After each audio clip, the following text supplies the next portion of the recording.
조선 최초의 자본가 김성수, 김현수의 할아버지는 어떻게 자본을 축적하였나? 1930년대 대중지 삼천리 3호에 조선 대재벌 총해부라는 기사가 실렸습니다. 당시 3대 재벌의 순서와 재산 내역을 분석하여 따끔한 평가도 실린 글이었습니다. 최고 부자는 조선의 토지대왕 민영휘 일가로 1천만 원을 가지고 있었지만 재산 형성 과정을 문제 삼아 2위로 매겼고 1위는 경성방직과 해동은행, 동아일보, 중앙학교를 소유한 김성수 일가였고 3위는 현금 동원력이 최고인 금광항 최창학으로 소유 재산은 300만 원이며 1만 3천 원짜리 자동차를 타고 다닌 것으로 유명하였습니다.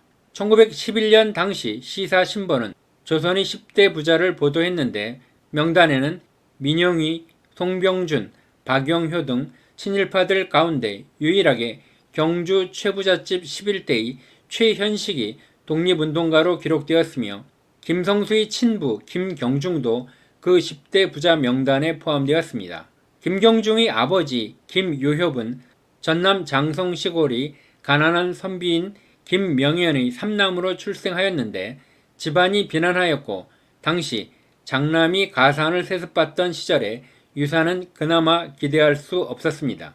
김요협은 전북 고창의 갑부 정계량집 사랑에서 식객 노릇을 하다 기골이 장대하고 행동거지가 남다른 탓에 정계량이 눈에 띄게 되었고 명문가의 후예인 점을 높이 사게 되면서 일약 부잣집의 대릴사위가 되었습니다.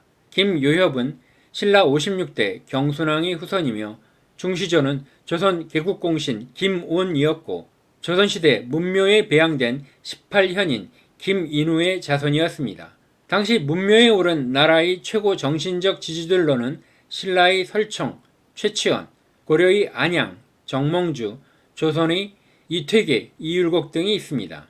김요협은 연로에 가는 정계량의 사위 노릇을 하면서 모든 재산을 송두리째 물려받아 일약 만석군으로 변신하였습니다. 이후 김요협은 기중, 경중 형제를 낳았는데 기중은 아들이 없어 동생 경중의 큰아들 김성수를 양자로 들이게 되었고 이런 연유로 친형제가 아닌 성수, 연수 형제는 형식상 사촌지간이 되었습니다. 이후 김요협은 전북 줄포로 이사한 후 2년 만인 1909년 77세로 별세를 하였고 장남 기중에게 1000석, 차남 경중에게 200석을 유산으로 남겼다고 하지만 실제로는 수만 석의 재산을 물려주었을 것으로 추정하고 있습니다. 김요협은 장인에게 물려받은 재산으로 조선 굴지의 거대한 부를 축적하였습니다. 그 방법은 첫째, 전남에서 호남평양의 서북단인 줄포로 눈을 돌린 것입니다. 그는 줄포의 지리적 장점을 알아보고 상대적으로 땅값이 싸기도 했지만 간척을 통하여 토지를 확장시켰습니다. 이후 1875년부터 줄포에 항만이 조성되고 줄포항은 전북 미곡의 집산지로 성장 발전하면서 김성수 가문은 큰 부를 축적하게 되었습니다.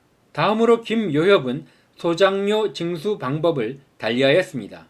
보통 지주들은 분익제로 수익을 비율로 나누었는데 김요협은 정액제로 운영하여 소장농이 추가로 얻는 수확물은 온전히 소장농이 수입이 되도록 동기부여를 하였고 지주에게 상납하는 지대를 낮추는 대신 전세와 종자 비용을 소작인에게 부담시켰습니다.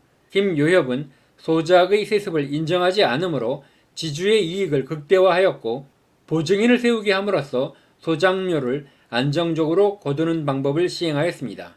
게다가 김요협은 과거는 응시하지 않았지만 1872년 성공감이 종구품, 감역벼슬에 올랐습니다. 종구품은 최하위직이었지만 성공감은 토목과 영선을 담당하는 실무관청으로 이권과 관련이 있는 부서였습니다.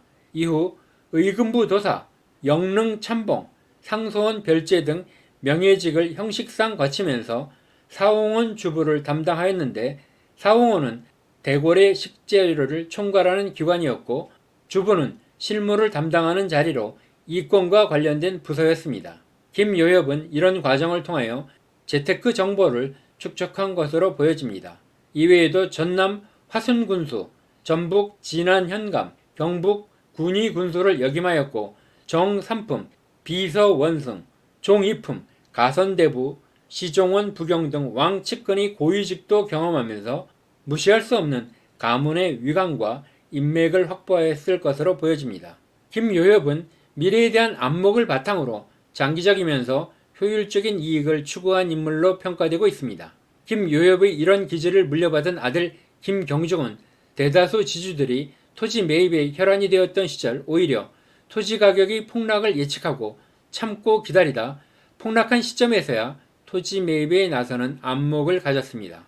이후 손자 김성수와 김연수는 단순한 대지주의에서 벗어나 섬유공업의 중요성을 깨닫고 이를 선도했으며 이후 동아일보, 중화학교, 보성전문, 경성방직, 삼양사 등 교육, 언론, 상공업을 아우르는 거대 집단을 구축하여 한국형 재벌의 시초를 형성하였습니다.